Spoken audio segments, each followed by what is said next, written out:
Agora você ouve uma palavra de vida com o pastor Érico Rodolfo Bussinger.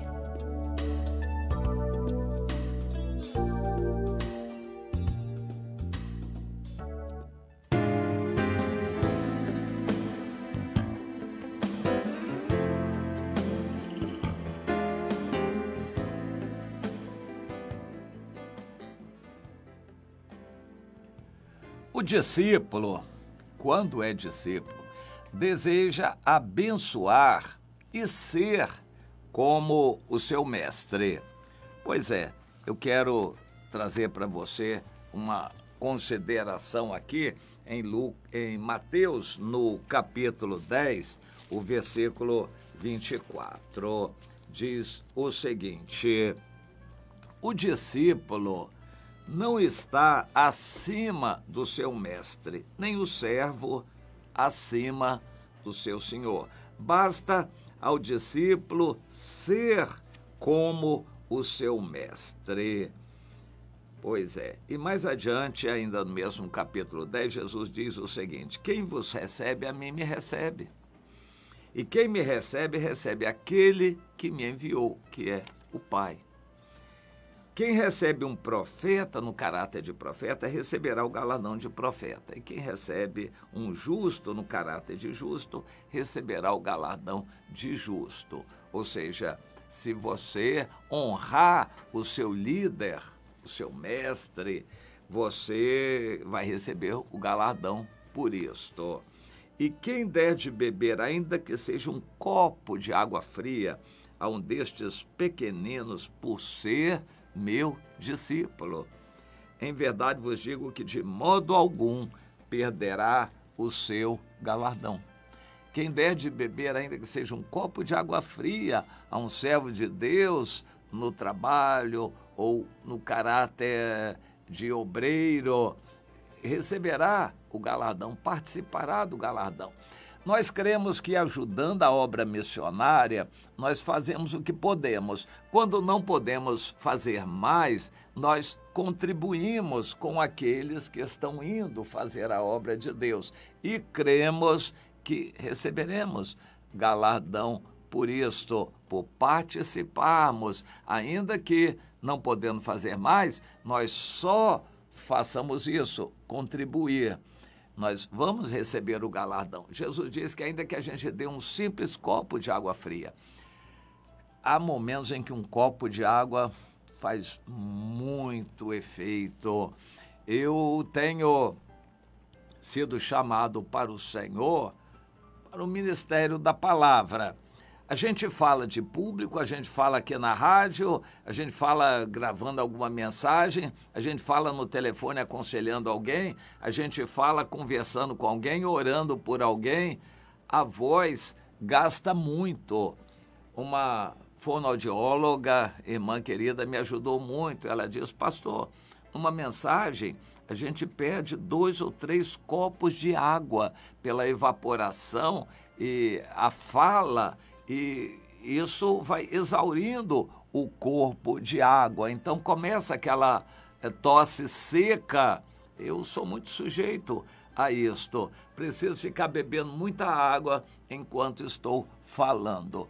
Mas vamos supor que eu não tenha momentaneamente. Então, para não parar a palavra, eu fico carente, necessitado de água. Se naquela hora alguém me trouxer um copo de água, aquilo vai ser muito importante. A pessoa que me trouxer um copo de água e me ajudar na palavra vai estar participando dos efeitos dessa palavra. E se houver resultados e frutos dessa palavra, eu creio que sempre vai haver, então essa pessoa que me deu um copo de água vai participar desse galardão porque me ajudou. O copo de água foi uma parte muito importante da palavra. Se não tivesse, eu ficaria mal, tossindo, preocupado e cortando a palavra. Entendeu a situação? Um copo de água em algum momento pode ser muito importante. Quando a gente está na obra de Deus, alguém que nos ajuda, é muita coisa. O Timóteo foi uma grande parte do ministério de Paulo, como o Josué foi uma grande parte do ministério de Moisés. Nós temos esses exemplos da Bíblia. Agora, em nossos dias, o diabo está insinuando que as mulheres não devem ficar dependentes do marido, elas são independentes, o feminismo prega isso, a mulher não tem que estar subjugada ao marido. A Bíblia ensina que a mulher foi criada do homem e o papel da mulher junto ao seu marido é ser submissa e ajudar o marido. Essa posição de submissão não diminui a mulher, pelo contrário, engrandece diante de Deus. Ela deve procurar essa posição, exaltar o marido, querer o bem dele, ajudá-lo profissionalmente, honrar o marido de público perante as pessoas que estão à sua volta. Isso é uma grande coisa que ela faz, mas isso não anula a individualidade dela. Ela pode fazer isto e também ser algo especial. A mulher pode. O Salomão menciona essa possibilidade no capítulo 31 de Provérbios. A mulher, por ajudar o marido, não se anula. Ela pode ser ela mesma e desenvolver o ministério dela e ser uma bênção. Mas ajudar o marido, isto é algo que vai trazer galardão para ela, proveito para o marido, honra para Deus e vai ser um exemplo para outras pessoas também. Na igreja, a pessoa que quer ser discípulo, ele vai honrar a Bíblia, mostrando que o que a Bíblia diz a respeito é válido, ele vai crescer espiritualmente, ele vai honrar o seu mestre, o seu discipulador, o seu líder. O discípulo quer o bem do seu líder, ele dá relatório de tudo que faz, ele dá a honra para o seu líder. Isso não é muito comum, não. Quando há pastores trabalhando em conjunto, primeiro que há uma briga pela liderança, uma disputa, uma concorrência. Pastores que querem ser mais do que o outro. E eles querem suplantar o outro, o espírito de concorrência. Nenhum quer ser submisso ao outro, eles querem ser autônomos, independentes. Eles querem que as pessoas sejam submissas a eles, mas eles não querem ser submissos a ninguém. Isso é mal para a igreja. Esse ambiente de concorrência entre líderes e pastores é péssimo. Mas cada um deveria ter prazer em preferir em honra o seu líder. Na política é assim, houve épocas em que eu participei um pouco com parentes da vida política e eu observei um grupo político, tem alguém que é o ponta de lança ali, é a pessoa importante. Todo grupo político trabalha em função daquela pessoa. Eu me lembro que um vereador evangélico uma vez, há muito tempo atrás, ele reunia periodicamente o grupo de aconselhamento, uns 20 homens e mulheres, pessoas que o aconselhavam. Ele compartilhava o que ele fazia no mandato e as pessoas também ajudavam. Era muito interessante, ele era muito bem sucedido.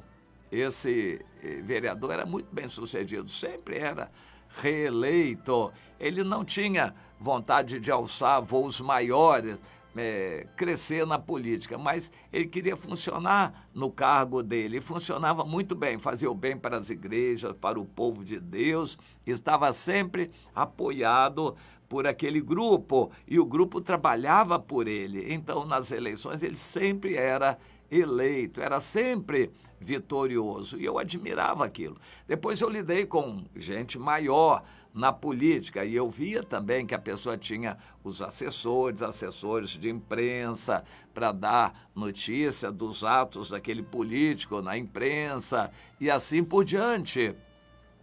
Sempre os assessores trabalham para o bem do seu líder.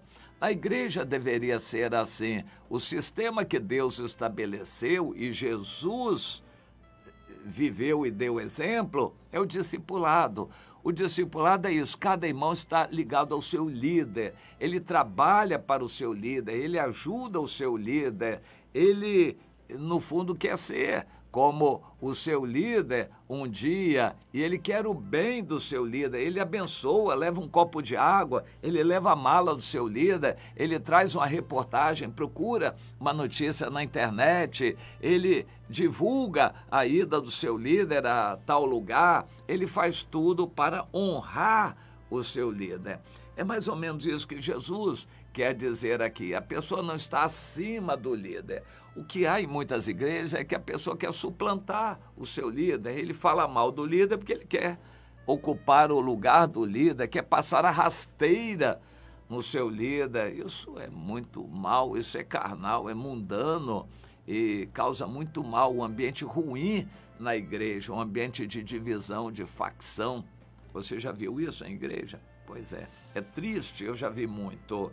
E o que a gente deveria fazer é cada irmão ter prazer no seu líder. Mas o diabo, nosso adversário, gosta sempre de denegrir a imagem do líder. E é muito fácil a gente falar mal do líder. O pastor é isso e aquilo, a esposa do pastor, então, aquela nem presta, aquele irmão lá, daquele cargo lá, ele não tem condições de estar naquele cargo. Como o diabo suscita a falação contra aqueles que estão na obra do Senhor. Mas acontece que todos somos falhos, nós não estamos em uma posição por nosso merecimento, mas por graça e misericórdia de Deus. O Senhor nos colocou ali. Quem está honrando a mim, está honrando ao Senhor. É o que Jesus disse, se receber a você, está recebendo a mim. E quem está recebendo a mim, está recebendo a meu Pai. Isto é o que cada um deve pensar. Honrar o seu líder, ainda que ele seja falho, é agradar a Deus e honrar a Deus. Isso é o que precisa acontecer no nosso meio. As pessoas têm que se orgulhar do seu líder, falar bem, exaltar as virtudes do seu líder. Isso faz bem. Não fica bem o próprio líder ficar se engrandecendo, se exaltando, contando suas vantagens, falando do seu eu, se engrandecendo. Isso não fica bem, mas os discípulos devem honrar o seu líder, preferir em honra o seu líder, elogiá-lo, agradar a ele, para que ele se sinta animado na obra. Não se preocupe com as dificuldades, porque é o que mais Satanás quer fazer. Ele quer sempre derrubar os líderes. E quando um discípulo fala mal do seu líder, você está colaborando com Satanás em derrubar o seu líder. E você não vai ganhar nada. Ainda que você vá para o lugar dele, isso não é garantido, ainda que você vá para o lugar dele, isso não será honra para você.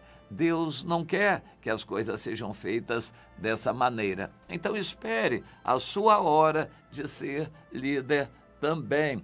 Honre o seu líder, valorize, elogie o seu líder. Um dia você pode ser colocado por Deus nessa posição ou em uma outra melhor, porque Deus sabe o melhor lugar onde colocar você. Mas é Ele quem vai colocar, não é você que vai chegar lá pelo seu esforço, ou desejando, ou querendo. Bem, só para encerrar, Jesus usou a expressão aqui, o discípulo e o mestre. Em outra passagem, Jesus diz, a ninguém chameis vosso mestre na terra. Como é que a gente concilia isso? A ninguém chameis. O problema é chamar, é titulagia. A pessoa começar a buscar muito título, isso aí não é bom mesmo, e a pessoa se exaltar, querer ser chamada de título, isso aí não agrada a Deus e não engrandece ninguém, a pessoa ficar fazendo questão de títulos. Portanto, não fique dando títulos e chamando a pessoa por títulos assim, mas honre verdadeira e sinceramente o seu líder. Não queira ser mais do que ele.